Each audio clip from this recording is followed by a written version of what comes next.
Vous écoutez Pensée en couleurs, le podcast qui propose de remettre de l'esprit critique au quotidien pour sortir du mode noir ou blanc et explorer une palette colorée de nuances, pour reprendre le contrôle de vos pensées et actions et pour recréer des liens et du dialogue. Je suis Maya Eyal et je vous offre ici des outils. À vous de voir ceux qui vous parlent et de vous les approprier. Bienvenue dans Rencontres, des épisodes où j'invite des personnes qui ont travaillé sur des sujets liés à l'esprit critique et qui viennent nous livrer leur regard, leur compréhension et aussi, comme toujours, des outils que vous pourrez utiliser au quotidien. L'idée étant d'inviter des personnes avec des propositions variées pour que vous puissiez trouver dans tout ça ce qui vous convient à vous. Bonne écoute! Bonjour Lisa, je suis ravie de t'accueillir dans ce podcast. Merci beaucoup. Bonjour Maya, merci de l'invitation, je suis ravie d'être là. Trop bien. Donc l'idée c'est qu'on parle d'IA aujourd'hui. Donc je te présente brièvement, pour que les personnes qui nous écoutent sachent quel est ton lien avec ce sujet. Donc, tu travailles pour une association qui s'appelle Latitude, oui, qui cherche donc à réfléchir à des moyens d'utiliser la tech de manière positive. Avec un impact positif à la fois sur la société et sur l'environnement. Tout à fait. Si tu as besoin de compléter, après tu veux me dire, mais vu que je connais un peu l'asso, j'essaye de te résumer. Exactement ça. Et du coup, vous faites des ateliers pédagogiques autour de sujets sur la tech. Et récemment, vous avez créé un atelier sur l'IA. Et tu faisais partie des personnes qui ont contribué à sa création. Donc déjà, est-ce que tu veux nous présenter un petit peu de quoi il s'agit et pourquoi vous avez eu l'idée de créer cet atelier? Oui, bien sûr. Alors cet atelier, il a été imaginé à la suite d'un autre atelier qui existe déjà au sein de l'association et qui est à destination des élèves de collège et lycée. C'est un atelier qui sensibilise les jeunes, comme tu disais, aux enjeux à la fois sociaux et environnementaux du numérique, donc de manière assez générale.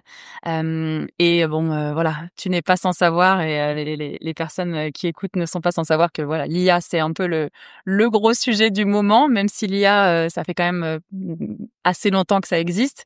Depuis 2-3 ans, il y a un gros engouement autour de ChatGPT notamment. Et il y a une forte demande, notamment des équipes éducatives, des équipes enseignantes, d'avoir aussi plus de clés pour savoir comment faire en fait avec les jeunes, pour pas être forcément dans quelque chose qui est uniquement une interdiction bête et méchante, j'ai envie de dire, mais voilà, essayer de comprendre aussi quels sont vraiment les enjeux, de quoi est-ce qu'on parle concrètement quand on parle d'IA.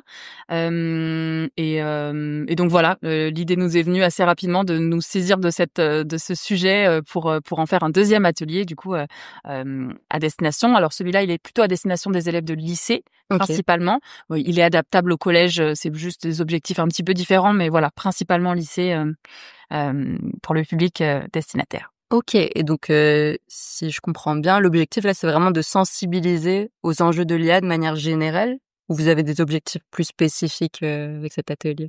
Ouais, l'objectif général, c'est celui-là, exactement. On a un objectif un peu plus spécifique qui est en lien avec les orientations scolaires des jeunes, à savoir les différents métiers qui sont en lien avec le numérique et l'intelligence artificielle, pour déconstruire aussi pas mal de stéréotypes et puis pour mettre un petit peu plus de clarté sur le fait qu'il y a des humains derrière et que c'est pas de la magie. C'est bien de se rappeler, ouais. Et évidemment, l'idée de ces ateliers-là, c'est pas seulement de donner des informations. On n'est pas du tout dans une posture descendante. Il y a vraiment une idée d'accueillir en fait la parole des jeunes. Les ateliers, ils commencent toujours par une introduction avec vraiment quelles sont les représentations, quelles sont les croyances des jeunes autour de l'IA, et on passe vraiment un bon moment sur qu'est-ce que ça vous fait quand vous entendez parler d'IA. Est-ce que ça vous intéresse? Est-ce que vous êtes indifférent? Est-ce que ça vous fait peur? Est-ce que ça vous enthousiasme? Donc on est vraiment beaucoup sur partir de leur conception initiale sur le sujet. Et le but c'est vraiment de d'étayer des débats, de permettre un peu c'est des ateliers d'intelligence collective, donc il y a vraiment beaucoup de travail de groupe et des échanges entre les élèves. Et donc l'idée principale, c'est pas de dire il y a une bonne ou une mauvaise chose, c'est pas de dire l'IA c'est génial, mais c'est pas non plus de dire que l'IA c'est à mettre à la poubelle. C'est là déjà, on va pas pouvoir le mettre à la poubelle nous de toute façon. Ça va rester de toute façon. Voilà, donc c'est plutôt qu'est-ce qu'on en fait et voilà, donc d'où le sujet aussi qui est en lien avec ma présence aujourd'hui, c'est le fait d'éveiller au maximum l'esprit critique des futures générations. Ouais, merci beaucoup pour la transition. Avec plaisir. C'est le sujet. Alors bon, pourquoi je t'invite à parler de ça? Comme tu dis, évidemment, c'est un sujet dont tout le monde parle. Parce qu'en plus, ça évolue extrêmement rapidement. Il y a tout le temps des nouveautés. Enfin, faut réussir à se mettre à jour. Et ça pose évidemment plein de nouvelles questions dans la manière de s'informer, notamment. Donc bon, à part tout ce qui est algorithme des réseaux sociaux, etc., il y a la question des images, des vidéos qui peuvent être truquées, déformées, créées, etc. Et c'est de plus en plus difficile aussi à détecter. Donc voilà, il y a malheureusement, enfin ou heureusement, je sais pas, ça dépend comment on le voit, mais je pense que une des solutions principales, ça va être justement nous d'exercer notre vigilance et peut-être aussi de remettre du contexte à ces images et ces vidéos. Est-ce que c'est quelque chose que vous abordez dans l'atelier? Ouais, tout à fait. Alors l'atelier pour en parler d'abord dans sa conception, dans les grandes lignes, en fait, il suit un fil conducteur, une trame qui est la création d'un projet à impact positif qui utiliserait l'IA. Okay. Donc voilà, c'est plusieurs projets qui vont de traduire la langue des signes à sauver la barrière de corail. Enfin voilà, il y a plusieurs choses qui sont ambitieux. Toujours en lien. Ouais, oui, trop bien. Et voilà, l'idée c'est vraiment de permettre aux jeunes d'imaginer plein de choses pour lesquels l'IA pourrait être utile. Et très rapidement, on a toute une partie qui est vraiment liée aux impacts directement. Donc, on demande aux jeunes de réfléchir à 3 enjeux principaux qu'on a sélectionnés. Évidemment, il y en a plein d'autres, mais voilà, il a fallu aussi faire des choix sur un atelier de 2 heures. C'est l'enjeu, il y a l'enjeu de la fiabilité de l'intelligence artificielle, l'enjeu des biais. Et l'enjeu environnemental. Ouais. Et justement pour répondre à ta question, l'enjeu de la fiabilité de l'IA, on a un jeu assez classique qui est on a 4 images et les élèves doivent reconnaître celles qui ont été générées par une IA ou pas. OK. Et ils y arrivent? Non. Mais figure-toi que les adultes non plus. Ouais, c'est ça devient vraiment très compliqué actuellement. C'est ça, et bon voilà, on l'a fait aussi pour que ce soit un petit peu difficile, mais ce qui est important sur cette étape, en fait, moi qui me semble vraiment fondamental, c'est au-delà du fait de savoir si une image a été générée par IA ou pas, en fait, n'importe quel type d'information qu'on reçoit, que ce soit d'un ami, d'un professeur ou d'un générateur de texte, qu'est-ce qu'on a envie de faire de cette information en fait? Qu'est-ce qu'on décide de faire? Si on y croit, si on croit juste à ça, il y a des conséquences ou pas. Si on le partage, encore plus. Exactement. Si on le partage encore plus. Donc voilà, nous, ce qu'on essaie vraiment de dire aux jeunes, c'est de les encourager aussi à confronter, c'est-à-dire s'il y a quelque chose qui arrive comme image, notamment en plus les deepfakes, c'est toujours des choses qui sont un petit peu sur l'émotion. Exactement. Donc voilà, de confronter. Ok, qu'est-ce que ça vous fait quand vous voyez cette image-là, et au-delà de est-ce que c'est vrai ou pas, est-ce que j'ai envie d'y croire, qu'est-ce que ça m'apporte d'y croire, et si j'ai un doute, il y a plein d'autres personnes autour de moi, de demander, confronter, et voilà, je trouve que c'est important de construire ça, et on n'a pas attendu l'IA pour vous trouver que c'était important de le faire, mais c'est peut-être encore plus nécessaire. C'est ça. C'est encore plus nécessaire parce que l'intelligence artificielle et le numérique de manière générale, ça multiplie en fait tous les biais, toutes les problématiques qu'on peut rencontrer dans la société aujourd'hui, et ça rend invisible pas mal de choses. Et donc mais les jeunes le disent, à la fois c'est on ne sait pas quoi croire, on ne sait pas ce qui est vrai et ce qui est faux. Vraiment, ils s'en rendent compte. Ah ouais, complètement. Et à la fois, quand ils parlent de ChatGPT, ils me disent, l'IA, elle sait tout. Ouais. Donc il y a vraiment cette idée de sorte de Dieu puissant, quoi. Exactement. Donc ça c'est ça porte à réflexion, de se dire est-ce que j'ai envie d'apporter de conférer à une quelque chose qui est à l'extérieur le savoir absolu, la connaissance, la vérité en fait. Quelque chose qui a été aussi créé, conçu par des humains, donc comme tu dis, avec leurs biais, avec des intentions potentiellement derrière. Donc on a envie de remettre ça au cœur du débat en fait, c'est démystifier toute l'intelligence artificielle en montrant que c'est pas magique. Il y a des outils, Et les outils peuvent faire des choses, ils peuvent ne pas en faire d'autres. Il y a des humains derrière et voilà, le numérique, c'est politique et il y a souvent une intention, souvent, enfin surtout si c'est comme tu disais, des images, voilà, qui peuvent vraiment faire des émotions assez, faire comment dire, Ouais, faire diffuser réagir, voilà. faire ressentir des choses fortes. Ouais, effectivement. totalement. Ça nous enlève un peu la prise de recul en général. Ouais. On réagit sur le coup, quoi, de C'est manière ça. un peu impulsive. C'est ça, en réaction, ouais, complètement. Et du coup, ça, donc dans l'atelier, vous parlez de l'IA générative et de comment ça fonctionne, d'où ça prend les informations, etc. C'est quelque chose que vous abordez? Alors, on a un atelier qui s'appelle la bataille de l'IA pour les étudiants et les adultes qui, elle, est vraiment centrée sur l'IA générative. OK. Nous, sur Future of IA, l'idée, c'est vraiment de parler de plusieurs types d'IA, OK. notamment justement pour sortir comment dire, de l'idée reçue de IA égale ChatGPT. Ouais, il y a plein d'autres choses, effectivement. Voilà. Et donc, je peux te raconter la trame de ce qu'on voit dans l'atelier. C'est en fait donc à partir de la mission qui est proposée aux élèves, on leur dit OK, essayez d'imaginer un projet qui pourrait vous aider à répondre à cette mission et qui utiliserait l'IA pour ça. Donc déjà, on est sur des considérations de qu'est-ce qui est IA et qu'est-ce qui ne l'est pas. OK. Ouais, Et sur de la définition même de ce que c'est. concrètement, oui, c'est ça. Alors, on en parle un petit peu pendant l'introduction aussi, mais là, vraiment, en termes techniques, qu'est-ce qui est possible de faire? Est-ce que ça, c'est de l'IA? Et des fois, la frontière, elle est fine. Ouais. Et puis, l'intelligence artificielle, ça évolue Ouais. à la vitesse lumière. Donc, après ça, donc l'idée vraiment, c'était aussi dans cette idée aussi d'esprit critique ou de reprendre un petit peu de souveraineté et de réflexion sur ce qui se passe, sur ce qu'il y a dans les coulisses, en fait, ce qu'il y a derrière. On n'a pas voulu tout de suite apporter les réponses et on avait vraiment envie que les jeunes se questionnent, qu'est-ce que ça implique quand je veux faire quelque chose comme ça. Et donc après, on met en avant donc l'étape suivante, c'est des fonctionnalités. Donc pareil, on a fait une sélection pour le jeu. Il y en a évidemment beaucoup plus. Nous, on en a 6, notamment la génération de texte, mais aussi voilà de la reconnaissance d'images, les chatbots. Donc l'idée, c'est justement que les élèves puissent associer des choses qu'ils connaissent dans leur quotidien. Voilà, le petit bonhomme qui leur parle sur TikTok ou Snapchat ou qu'est-ce que c'est en fait derrière. Donc voilà, il y a des cartes qui rentrent un peu dans la technique, dans le sens où là, il y a une définition de ce que c'est comme système d'IA et des exemples concrets dans la vie quotidienne de ce que ça recouvre. Voilà pour la partie un petit peu technique. Et après, l'idée, c'est donc comme je parlais, je te disais tout à l'heure, l'idée de mettre en avant des métiers. Après, il y a toute la partie où les élèves choisissent un métier, choisissent une casquette, en fait, un rôle avec des responsabilités qui sont inhérentes à ce rôle.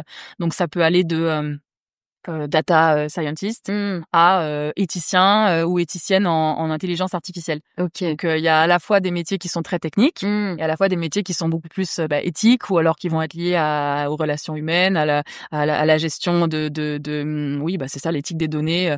Donc il y a pas mal de choses et l'idée, c'est justement de permettre aussi aux jeunes de se reconnaître dans un profil ou dans un autre, de pas se dire que l'IA c'est que de la technique et que c'est que les hommes qui peuvent le faire. Voilà, et encore une fois, des prétextes. En fait, chaque étape est un prétexte à débat, à réfléchir. Et donc, dans les métiers, justement, il y a entre data scientist ou data engineer, par exemple. Donc, on voit un petit peu les différents rôles et qui fait quoi et qu'est-ce que ça a comme impact sur les systèmes d'IA. Mais voilà, ça reste très en surface. On rentre pas trop en détail. Ouais. Voilà, oui, pour que ce soit, parce que c'est déjà quand même beaucoup d'informations d'un coup. Et l'idée, voilà, c'est déjà de les aider à ne serait-ce que voilà, on n'a pas ambition de se dire on veut déconstruire des choses, mais on veut justement apporter de la clarté sur ce qui existe réellement pour que les jeunes puissent vraiment faire des choix éclairés. Des questions aussi. Ouais. Exactement. Oui. Et je découvre là en t'écoutant qu'il y a un métier qui est éthicien d'IA, oui, c'est ça? OK. Alors explique-moi ça, c'est quoi? Et ça va être plus la personne qui va vraiment tout au long d'un projet en intelligence artificielle va faire en sorte que les données collectées sont faites de manière légale. Enfin voilà, ça. OK. Donc c'est en fonction de la loi plutôt. Voilà, c'est ça. OK. Exactement. Donc ouais, quand on parle d'éthique, voilà. C'est OK. Oui. Ce qu'on peut faire, quoi. Exactement. Puis voilà, tout ce qui va être en lien avec les biais.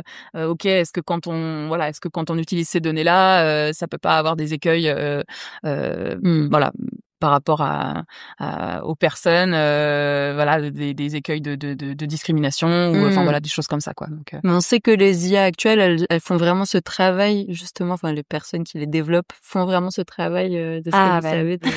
Ça, je sais que ce métier-là existe. Alors, est-ce que vraiment c'est un métier qui, voilà, est-ce que les personnes qui sont derrière les constructions des plus grands systèmes d'IA aujourd'hui embauchent des personnes pour faire ça? Je ne mettrai pas ma main à couper. Ok.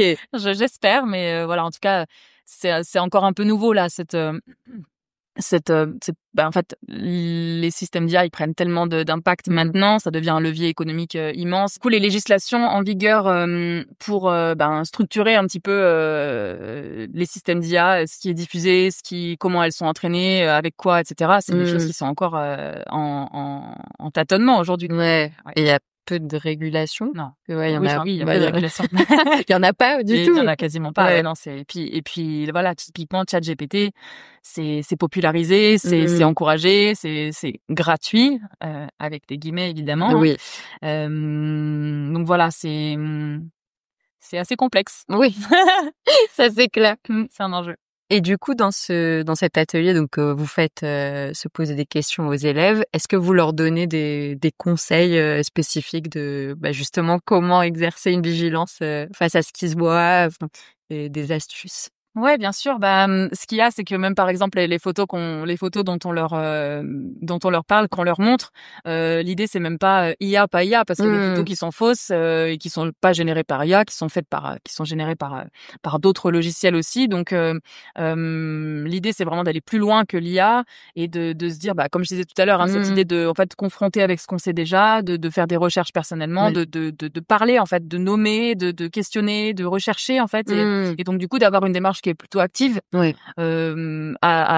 contraire de ce que tu disais tout à l'heure avec cette démarche de réaction tout de suite. Il y a quelque chose et ça a un fort impact et du coup je réagis tout de suite dessus et du coup je passe pas par le petit pas de côté ou le petit recul nécessaire pour pour faire la part des choses quoi. Oui. En fait, oui, t'as raison, c'est cette démarche, que ce soit une image, une vidéo ou même juste du texte, enfin n'importe quelle info. Faut prendre effectivement l'habitude de se poser quelques questions. Complètement. Avant de partager, avant de réagir, avant de donner de la visibilité. Complètement, et puis leur dire qu'ils sont pas seuls, et c'est vrai que chacune des étapes de l'atelier, en fait, c'est même pas uniquement sur cette étape des images. C'est vrai que pour nous la vision en fait et la posture qu'on a dans cet atelier, c'est vraiment de permettre aux jeunes de pouvoir avoir comment dire, justement, qu'ils puissent exprimer leurs craintes, qu'ils puissent voir où sont leurs limites aussi. Et puis, enfin, pour moi, c'est déjà un gros pas en fait, plutôt que de dire. De les accompagner en fait. Exactement, c'est ça. Et puis avec aussi beaucoup d'humilité, de pouvoir dire, nous aussi, parfois, ça nous fait peur parce qu'on sait pas jusqu'où ça va aller. Nous aussi, parfois, on l'utilise parce que ça. Enfin voilà, c'est vraiment l'idée, c'est justement de faire encore une fois solidarité entre humains et de voilà, il y a une technologie, il y en a eu d'autres comme elle avant. Ça a entraîné des conséquences sur la planète, sur les gens, plus ou moins désastreuses. Ça fait aussi beaucoup de belles choses. Donc c'est comment faire pour que ça puisse être au service au mieux et que ça soit le moins néfaste possible. Et donc je trouve que déjà le fait d'avoir cette posture-là par rapport à un sujet qui est si important et qui est si en même temps méconnu des jeunes, ça permet aussi de leur montrer qu'ils ont de l'importance, et qu'ils peuvent du coup qui font partie de la discussion. Exactement. Et je trouve que c'est essentiel en fait, parce que quel que soit le discours qu'on a, si on les inclut pas en fait, on va les perdre très vite quoi. Donc voilà, l'idée c'est vraiment qu'ils se sentent concernés et voilà. Et du coup, tu disais qu'il y en avait qui étaient inquiets par rapport à l'IA, ou enfin, c'est quoi les attitudes que tu observes chez les élèves? C'est très divers, et puis de toute façon il y a beaucoup de sentiments ambivalents en fait. Je pense qu'il y a pas une personne qui se dit je ne suis que enthousiaste, je ne suis que effrayée. Donc très rapidement quand on leur demande au début qu'est-ce que c'est l'IA, donc les réponses qui viennent tout de suite c'est ça nous aide à faire les devoirs, c'est c'est une aide, c'est un soutien, donc c'est positif, c'est plutôt positif, et c'est ce qu'on met en avant aussi. Voilà, ça rejoint ce que je disais tout à l'heure. L'idée c'est pas de leur dire ah ouais vous faites, enfin voilà, pas de leur montrer que c'est mal, bien, parce que je suis qui pour dire ça, mais de leur dire ok, vous ça vous sert à ça, donc ça a un impact positif pour vous. Et maintenant, qu'est-ce que ça peut avoir comme impact négatif? Et même des fois, on n'a même pas besoin d'aborder en fait. C'est-à-dire qu'une fois qu'ils ont pu justement dire tout ce en quoi c'était utile et agréable pour eux de l'utiliser, ils vont dire après, oui, mais bon, les profs ils nous disent que c'est pas bien, ou ma mère elle dit moi je vais être paresseux. Et puis donc voilà, il y a tout de suite un petit peu les mais ça c'est ce que les autres disent du coup, c'est pas forcément ce qu'eux pensent. Mais justement, c'est aussi l'occasion de leur dire, ok, donc là, s'il y a ça qui se dit, du coup, j'imagine qu'il y a quelque chose qui est un petit peu qui est pas si utile, agréable que ça, pas si positif. Qu'est-ce que vous en pensez? Et donc, honnêtement, c'est vrai que je pense il y a beaucoup de ce qu'ils entendent en fait, c'est ça, des peurs qui sont très très transmises et justement sans même savoir vraiment pourquoi. C'est-à-dire que ce dont je parlais tout à l'heure, cette interdiction sans explication, sans accueil de ce que ça nous fait, de pourquoi, etc. On en vient à avoir une sensation d'interdiction. Puis voilà, enfin, j'imagine que toi aussi, quand t'étais jeune, voilà, il y a un interdit. T'as envie d'aller voir voilà, ce qui se passe. C'est ça, c'est ça. Et puis en fait, les jeunes, ils maîtrisent bien mieux l'IA que nous, c'est sûr. Ça, j'en suis persuadée. C'est ça. Donc voilà, faisons ensemble et j'ai oublié ta question initiale, du coup. T'inquiète. D'ailleurs, je sais plus non plus. Mais du coup, est-ce que les profs, par exemple, quand vous faites ces ateliers-là, est-ce qu'ils changent d'attitude parce que tu disais qu'il y avait cette inquiétude par rapport à comment les devoirs sont faits, comment c'est utilisé. C'est vrai que les profs, c'est ce qu'ils voient en premier lieu, c'est-à-dire qu'ils sont aussi impuissants par rapport au fait de voir que c'est très très utilisé et en fait les profs, qu'est-ce qu'ils ont envie? J'étais prof avant, mais avec des plus jeunes, mais je me raconte que ce qu'ils ont envie, c'est d'être sûr que les jeunes comprennent ce qu'ils font, réfléchissent, etc. Donc là je vois beaucoup c'est vrai qu'il y a beaucoup de la peur créée, du coup la réaction aussi de on interdit tout de suite ou on dit que c'est non et il y a d'autres profs qui sont beaucoup dans justement utiliser ChatGPT mais l'utiliser avec à bon escient, avec conscience, avec justement cet esprit critique. Et c'est vrai que pour ça peut être des supports pédagogiques incroyables de pouvoir se dire ok, ça c'est ma question, ça c'est mon prompt, ça c'est la réponse. Un autre prompt, ça donne telle réponse qui peut-être des fois est complètement opposée parce que les générateurs ils vont vouloir vous trouver une réponse absolument. Quitte à dire des bêtises. Et donc du coup c'est vraiment ils s'en servent en fait de dire cet outil-là il est là, servons-nous-en pour montrer à quel point ça peut effectivement être utile et à quel point ça peut aussi être problématique et quelque chose qui nous fait pas forcément gagner de temps au final si derrière on passe énormément de temps à tout re-questionner. Voilà, donc il y a quand même des conditions effectivement qui permettent d'utiliser les outils pour qu'il y ait quand même plus d'impact positif. Mais et ça, ils s'en rendent compte, les élèves, par exemple, du coup, que quand ils posent une question à ChatGPT, parce que tu disais qu'ils avaient un peu cette impression que c'était un dieu. Est-ce qu'ils se rendent compte après l'atelier que les infos que ChatGPT donne ne sont pas forcément fiables, comme tu disais? Ouais, complètement. Et il y en a beaucoup qui s'en rendent compte, hein. Je vois, j'ai eu cet atelier-là. Le dernier atelier que j'ai fait, c'était pas très loin d'ici, là, d'ailleurs, un lycée pro, spécialisé dans plutôt des filières artistiques. Et, typiquement, les personnes, elles étaient hyper engagées sur le fait de, l'IA va nous remplacer, des métiers en lien avec le graphisme. Et oui, il y a de l'inquiétude. C'est super intéressant et je sais pas pourquoi je parle de ça. J'ai oublié la question que tu m'as posée. Je suis partie sur un autre truc. S'ils sont conscients du coup que ce que l'IA générative leur donne, c'est pas parfait forcément, que c'est pas forcément fiable. C'est ça. Et du coup c'est très aléatoire en fait. C'est difficile de pouvoir dire oui, les jeunes pensent ça. Justement les accès et les compréhensions sont tellement diverses parce que et les familles non plus n'ont pas trop de connaissances de ça à juste titre puisqu'on n'est pas informé et ça nous semble tomber comme par magie aussi donc c'est vraiment très très divers. Parce que là actuellement que je sache ça fait pas partie du programme de l'éducation nationale.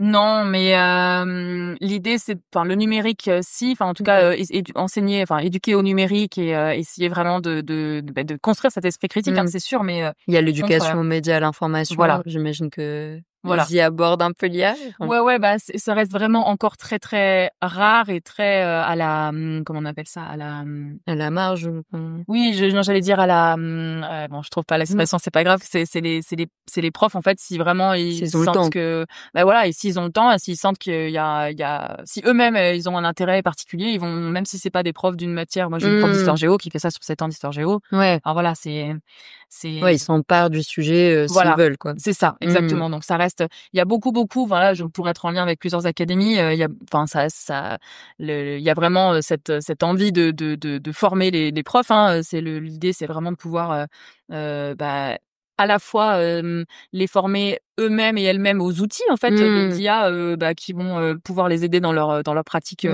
personnelle, mais bon aussi voilà tous les enjeux aussi et comprendre voilà de qu'est-ce qu'il en est concrètement pour pas se sentir dépassé, parce que je pense qu'il y a aussi un petit peu de ça. Quand je disais que les jeunes ils en savent beaucoup, ils l'utilisent régulièrement, c'est aussi pour ça qu'il y a peut-être un petit décalage et que voilà l'idée c'est quand même de se retrouver avec des compréhensions communes de ce qui se passe et tu disais tout à l'heure le rôle des profs même pendant les ateliers c'est ils sont toujours super investis, ils sont voilà ils font avec, ils se posent des questions aussi. Bah, il y a même des fois voilà ils se rendent compte qu'ils savaient pas une réponse que les élèves savaient, et je trouve c'est important aussi de pas séparer encore plus, de continuer les séparations adultes enfants ou profs élèves. Surtout sur ces sujets-là, comme tu disais, souvent ils en savent plus que les adultes. Bah exactement. Donc voilà, il y a une question d'humilité aussi et qui est pas toujours facile, et voilà peut-être ça pourra nous aider justement à refaire un peu de lien et remettre l'humain au centre, quoi. Ouais, bah, ce serait sympa, ouais. Et du coup, est-ce que t'aurais, je sais pas, un conseil pour utiliser, par exemple, si on parle de l'IA générative, l'utiliser justement tout en réfléchissant, tout en prenant un peu de recul sur ce qu'elle nous dit, ce qu'elle nous raconte? Non, alors moi je suis pas spécialiste en IA, hein, donc je vais parler avec mes connaissances actuelles. Oui, bah sur le ce sujet. serait déjà très bien, je suis sûre. En fait, c'est ça, c'est vraiment de se dire, moi j'aime bien ce chiffre-là, bah, si on parle d'IA générative, et que typiquement pour en fonction des recherches que vous avez envie de faire, une recherche sur Google une recherche sur ChatGPT va être 10 fois plus coûteuse en énergie qu'une recherche sur Google. Pourquoi? Parce que typiquement, surtout s'il y a des questions assez comment dire, assez fermées, donc justement l'inverse. Enfin oui, je pense que tu voulais dire la même chose, mais du coup je vais le dire à l'envers. Si on a une question assez fermée, typiquement voilà, il y a une carte dans le jeu qui est est-ce que c'est une IA ou pas, et on voit un drapeau français sur la Lune. Et donc du coup l'idée c'est voilà une question comme est-ce que les Français sont déjà allés sur la Lune, bah une question comme ça typiquement il vaut mieux demander à un moteur de recherche. Moi, je dis Google, mais voilà, c'est certainement pas la référence que j'ai envie de mettre en avant. Mais voilà, un moteur de recherche pour checker un fait spécifique. Voilà, va du coup, bah en fait, les données sont déjà stockées, les sites sont déjà là. Ils sont surtout sur des données qui sont assez anciennes. Généralement, il y a peu de modifications. Donc du coup, bah voilà, une demande comme ça, il va y avoir voilà, c'est comme si on ouvrait des tiroirs. On sait exactement quel tiroir on va ouvrir et on regarde ce qu'il y a dedans. Et on a la source directement. Exactement. Et là où un générateur de texte type ChatGPT, ça va vraiment être en fait des connexions neuronales qui sont vraiment, mais on peut même pas se rendre compte, quoi. C'est immense et ça va très très vite, mais ça recouvre énormément de choses. Et donc du coup, voilà, c'est comme si tous les tiroirs étaient ouverts pour arriver à l'une et notamment d'ailleurs c'est rigolo parce que c'est là que on peut voir aussi du coup les choses qui sont un peu incohérentes sur les résultats. C'est que on avait demandé justement pour faire ce jeu à un générateur d'images de nous faire une personne qui était une personne française sur la Lune. Et en fait c'est comme il n'y a pas de combinaison de français parce qu'ils sont pas allés sur la Lune, on voit le drapeau français mais c'est une combinaison avec le drapeau américain dessus. Donc voilà, c'est pareil, ça c'est voir avec les jeunes qui permet de creuser justement notre regard et d'affiner notre regard par rapport à ça. Ouais, mais ça, je pense que c'est hyper intéressant ce que tu dis, enfin, de bien comprendre en fait ce que chaque IA peut nous apporter en plus d'autres outils qu'on a déjà, comme des moteurs de recherche par exemple. Parce que c'est vrai que, enfin, j'observe autour de moi qu'il y a des personnes qui prennent l'habitude maintenant pour n'importe quoi d'aller sur ChatGPT, alors que parfois c'est même contre-productif parce que comme tu dis, tu vas polluer plus et en fait la réponse que ça va t'apporter, déjà tu sais pas trop d'où elle sort. Enfin, il y a pas de source. À moins que tu lui demandes explicitement de donner les sources. Oui, tu sais pas trop d'où elle sort ces infos et parfois, t'aurais mieux fait de regarder toi-même, t'aurais plus trouvé la réponse. Complètement. Il y a peut-être 2 onglets qui seront ouverts en plus, mais en fait, voilà, c'est ça dit aussi un peu de notre société, hein, qui a envie d'aller vite, qui veut. Mais pour donner un petit ordre de grandeur pour ce que ça consomme. Typiquement l'entraînement de ChatGPT 3, ça a consommé 550 tonnes de CO2, ce qui est déjà immense. Mais en fait, c'est aujourd'hui, c'est 10 fois moins que que l'utilisation en fait des personnes au quotidien. Enfin voilà, c'est vraiment les utilisateurs, les utilisatrices qui vont en le réactivant tout le temps, faire que l'énergie, faire chauffer les machines, les data centers et pour en fait à la fin avoir un résultat qui est infime par rapport à tout ce qui a été et voilà, c'est moi les conseils que je peux donner, c'est aussi de se questionner, de typiquement. Alors on a cet atelier là, mais on n'est pas les seuls. Hein, il y a plein de chouettes choses qui sont faites aussi. C'est de justement d'avoir des points de vue complémentaires et de nommer, de rendre visible. En fait, c'est vrai que tout cet impact environnemental, que ce soit celui de l'IA, du numérique ou d'autres choses, il est très invisibilisé parce qu'encore une fois c'est politique et donc c'est vraiment pas hésiter à dire, à essayer de mieux voir, se rendre compte. Voilà, pour les jeunes, ça marche toujours bien les ordres de grandeur, hein, de ce que ça recouvre. D'ailleurs, dans le jeu, on en parle. Hein, on parle de ces 550 tonnes de CO2 et on les place en équivalence avec des durées d'écoute de sa musique préférée en streaming ou de TikTok pendant un tel nombre d'années. Histoire qu'elles se rendent compte aussi de ce que ça peut recouvrir. Parce qu'en fait, c'est aussi ça l'écueil. C'est comme ça revient à ce qu'on disait tout à l'heure. C'est on voit pas en fait, on voit pas, on sait pas, donc on se dit que c'est qui se passe. Tant qu'on voit pas, ça prend une seconde en plus, donc on a l'impression que c'est rien du tout quoi. C'est ça. Ouais. Oui, c'est ça, exactement. On voit pas une pile de déchets. Enfin, tu vois, si on parle d'autres types de pollution, c'est vrai que là c'est plus discret quoi. Mais ça veut pas dire que ça pollue pas. Non. Donc voilà, essayons de gagner plus en conscience par rapport à ça et puis de sensibiliser autour de nous aussi et voilà, il y a pas de bonne utilisation ou de mauvaise utilisation entre guillemets, hein. Enfin mais voilà, essayer d'avoir un peu plus de conscience, quoi, de prendre juste un petit temps et dire bon là j'ai cette question là, est-ce que vraiment je peux pas la trouver ailleurs, est-ce que ça va prendre juste 5 minutes de plus, mais en fait je sais que derrière l'impact il va être quand même important et chacun peut faire sa part et ouais, je pense que c'est important ça on n'est pas en train de dire qu'il faut pas utiliser l'IA, ce serait complètement en dehors de la réalité. C'est clair. Mais juste prendre ce petit temps comme tu dis de voir si c'est réellement nécessaire ou si on peut passer par d'autres moyens, ça aiderait déjà beaucoup, je pense. Complètement. Trop cool.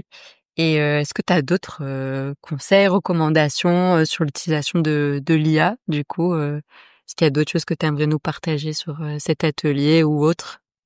En tout cas, j'ai envie de rappeler quelque chose qui me semble important parce que il y a intelligence et c'est aussi beaucoup quelque chose qui est oublié, je pense, ou qui est mal associé. C'est-à-dire que les jeunes, quand ils entendent intelligence, quand ils disent l'IA c'est tout, ça c'est assez c'est assez édifiant quand même.